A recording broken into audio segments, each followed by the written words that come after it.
அனைவருக்கும் வணக்கம். Option tricky trade channel மூலம் உங்களை சந்திப்பதில் மிக்க மகிழ்ச்சி அடைகிறேன். நான் உங்கள் சந்தோஷ். நான் செபியில் பதிவு பெற்ற பங்கு ஆலோசகர் கிடையாது. இது பயிற்சிக்கான வீடியோ. எந்த பரிந்துரையும் நாம் வழங்குவது இல்லை.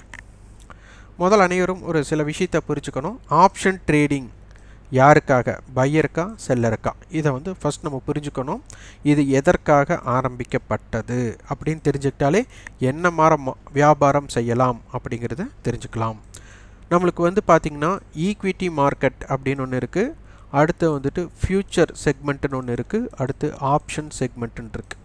இந்த ஈக்விட்டி செக்மெண்ட்டில் ஒருத்தர் லாங் டேர்ம் ஹோல்டு பண்ணுறாரு அப்படின்னா அவர் பையராக இருப்பார்.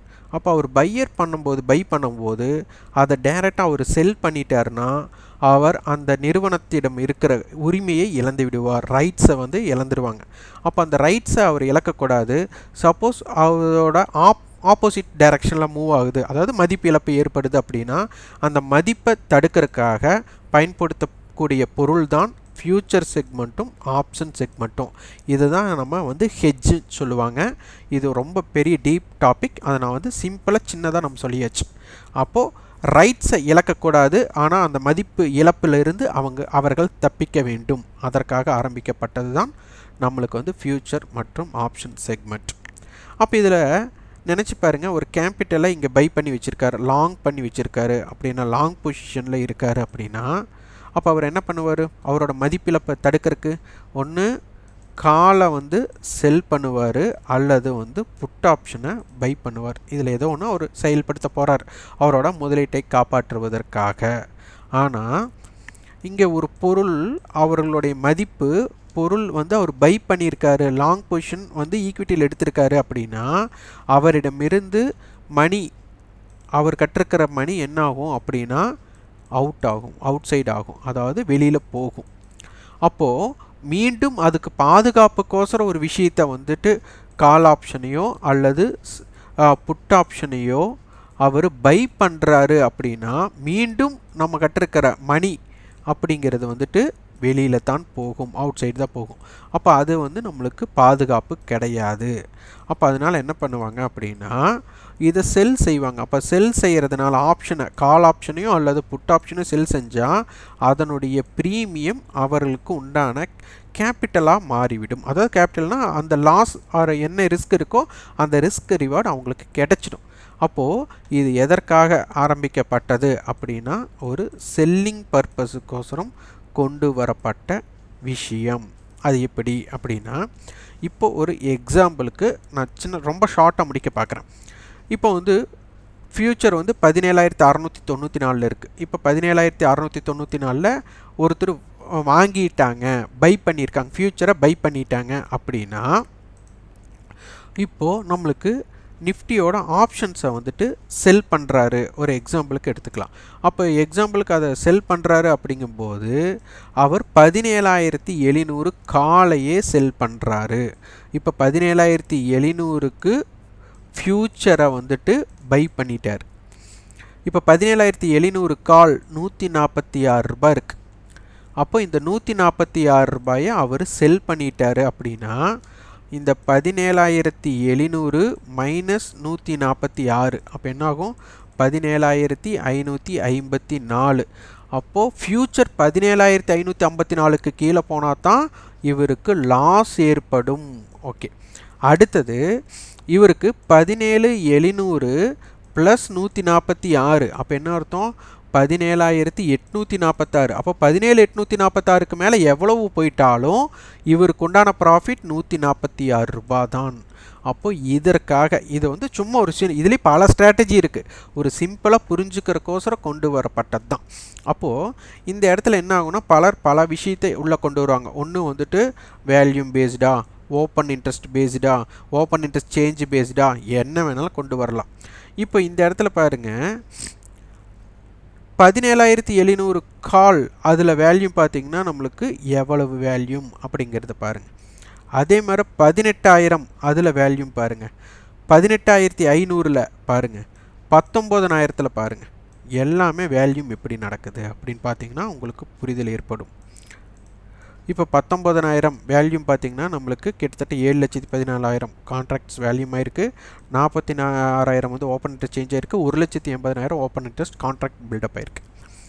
அப்போது இது ₹2.90. அப்போ இத்தனை வேல்யூம் நடக்குதுன்னா இது பையிங்காக இருக்குமோ அப்படின்னு உங்களுக்கு தோணலாம். இது பையிங்கும் பண்ணியிருக்கலாம் அல்லது செல்லிங்கும் பண்ணியிருக்கலாம். நிறைய பேர்த்துக்கு தோணும் ₹2.90னா அப்போ ₹150 செல் அடிப்பதற்காக மார்ஜின் யூஸ் பண்ணி அவங்களுக்கு என்ன பயன் அப்படின்னு கூட யோசிச்சிருக்கலாம். நல்லா புரிஞ்சுக்கோங்க, இது எதற்காக எப்படி வேணாலும் பல ஸ்ட்ராட்டஜிஸ் இருக்குது. நம்ம இதில் ஒரு வேல்யூம் பில்டப் ஆனதுனால ஒரு வேல்யூம் இதனால் இம்பேக்ட்னு சொல்ல முடியாது. நிறைய பேர் என்ன பண்ணியிருப்பாங்க, 18,000 காலை செல் அடிச்சிருப்பாங்க. 18,000 காலை செல் அடிச்சிருப்பாங்க.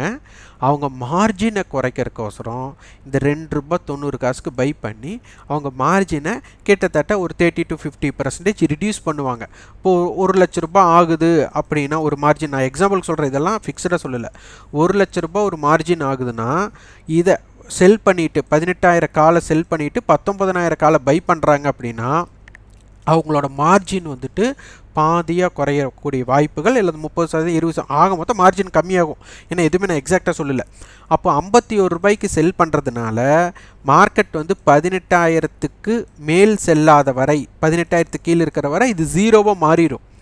ஆனால் இது 19,000 இருக்கிறது என்ன ஆகும், ₹2.90 ₹150 போயிடுமா? அப்போ என்ன ஆகும், ₹51 ₹3 கழிச்சிட்டோம்னா ₹48 உங்களுக்கு பேக்கெட் ஆகிடும், ஜீரோ ஆகிடும். அப்போ மார்ஜின் அதிகமாக குறைக்கக்கூடிய வாய்ப்பு அந்த இடத்துல ஏற்படும். அப்போ என்ன பண்ணலாம், 51க்கு 2 லாட்டை செல் பண்ணிவிட்டு இங்கே 2 லாட்டை பை பண்ணும்போது ஒரு லாட்டுக்கு என்ன மார்ஜின் யூஸ் பண்ணுறாங்களோ அந்த மார்ஜினை இதை குறைச்சி இன்னொரு பொசிஷன் எடுக்க கூட பயன்படுத்தலாம். சிலர் என்ன பண்ணுவாங்கன்னா, இதில் வேல்யூம் ஜென்ரேட் ஆகுது, ஓப்பன் இன்ட்ரெஸ்ட் ஜென்ரேட் ஆகுது, அதனால வந்துட்டு அது மேலே ஏறிடுமா அப்படிங்கிற இடத்துல அவங்க இது பண்ணுவாங்க. அதனால் அப்படியெல்லாம் யோசிக்காதீங்க. எல்லா விஷயத்தை எல்லா நேரத்தில் வெவ்வேறு மாற யூஸ் பண்ணலாம். மார்க்கெட்டில் ஸ்ட்ராட்டஜி பல ஸ்ட்ராட்டஜி இருக்குது. அதனால் இதனை தவறாக பயன்படுத்திட வேண்டாம். இதில் ஒரு பில்டப் ஆகிருக்கு, பரவாயில்ல, ஓப்பன் இன்ட்ரெஸ்ட் பில்டப் ஆகிருக்கு, இந்த ₹2.90 இருக்குது, இது ₹100 வரணும் அப்படின்னா மார்க்கெட் வந்து 500 புள்ளியிலிருந்து 1000 புள்ளி ஏறினா தான் இது அந்த விலைக்கு வரும். ஒன்றுமே ரியாக்ட் ஆகாமல் இந்த இடத்துல முடிச்சுட்டா அது ஜீரோ தான் ஆகிடும். ஆனால் நம்ம என்ன பண்ணுவோம், சீப்பாக கிடைக்குதுன்னு சொல்லிட்டு இதை பை பண்ணுவோம். ஆனால் அதே மாதிரி எது நடந்தாலும் நம்ம பழைய தூக்கி போட்டுருவோம் எஃப்ஐஎஸ் டிஐஸ் மேலே. அப்படி கிடையாது. அவங்க மட்டும்தான் வர்த்தகம் பண்ணுவாங்களா, எல்லாருமே வர்த்தகம் பண்ணுவாங்க. ஆனால் என்ன வர்த்தகம் பண்ணுறாங்க, சும்மா அவங்க வாங்குறதுனால ஏது, அவங்க விற்கிறனால கீழே இறங்குதுன்னெல்லாம் யோசிக்க வேண்டாம். அதனால் மார்க்கெட்டில் ஆர்வம் இருக்காங்க அப்படின்னா இம்ப்ளைடு வாலட்டிலிட்டி ஒரு 10 இருந்து வச்சுட்டு எப்பவும் ஆவரேஜாக ஒரு 12 to 15 இருக்கும்.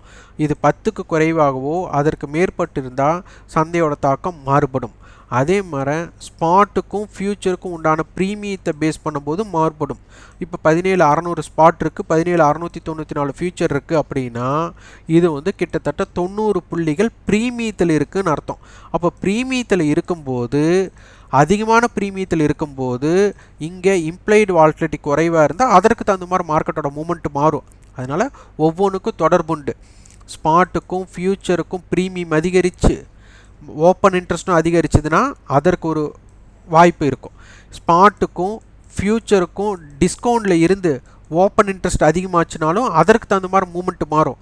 அப்போது ஒவ்வொன்றுக்கும் ஒவ்வொரு தொடர்பு இருக்குது. அதனால் ஒரே முறையை வந்து நம்ம எடுத்து வச்சுட்டு அப்படி வர்த்தகம் செய்யக்கூடாது.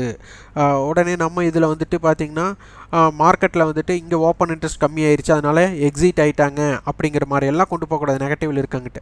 அப்போ இங்கே பில்டப் ஆகிருக்குன்னா என்ன பண்ண முடியும்? அப்போ அதனால் மார்க்கெட்டை வந்து ஒரு ஸ்ட்ரைக்கிலிருந்து இன்னொரு ஸ்ட்ரைக்குக்கு அவங்க ஜம்ப் ஆகுறாங்க அப்படின்னா அப்போது ரேஞ்ச் மாற்றம் பெருசாக இருக்கக்கூடிய வாய்ப்புகள் இருக்கும். அப்போது ஏன்னா ஓடுற குதிரையில் தான் எல்லோரும் பெட் பண்ண பார்ப்பாங்க. அப்போது ஒரு சும்மா இருக்கிற குதிரையில் பெட் பண்ண மாட்டாங்க. ஒரு பார்த்திங்கன்னா நிறைய பேர் குதிரை பந்தயத்துக்கு போகிறவங்க. அப்போ ஓடுற குதிரை யார்? அப்போ இந்த மணி ஆப்ஷனை விட ஓடிஎம் ஆப்ஷன் நல்லா ஓடக்கூடிய வாய்ப்பு, அதாவது ரேஞ்ச் பெருசாக இருக்கக்கூடிய அமைப்பு வந்ததுக்கப்புறம் ஐடிஎம் ஆப்ஷனை விட ஓடிஎம் ஆப்ஷனில் தான் மல்டிபிள் ஜாஸ்தி ஆகும். ஏன்னு யோசிச்சு பார்த்தீங்கன்னா உங்களுக்கு தெரியும். நிறைய பேர் பார்த்தீங்கன்னா இப்போ 17,300 புட் ஆப்ஷன் ₹62.47 ஏறி இருக்குது. இது என்ன பண்ணுவாங்கன்னா ஒரு ₹5 ₹10 இருக்கும்போது இது ₹10 மேலே எங்கே ஏறப்போகுது, ரொம்ப ஓடிஎம் ஆப்ஷன் தானே, இது பில்டப் ஆகுதுன்னு சொல்லி நிறையா செல்லிங் பண்ணியிருப்பாங்க.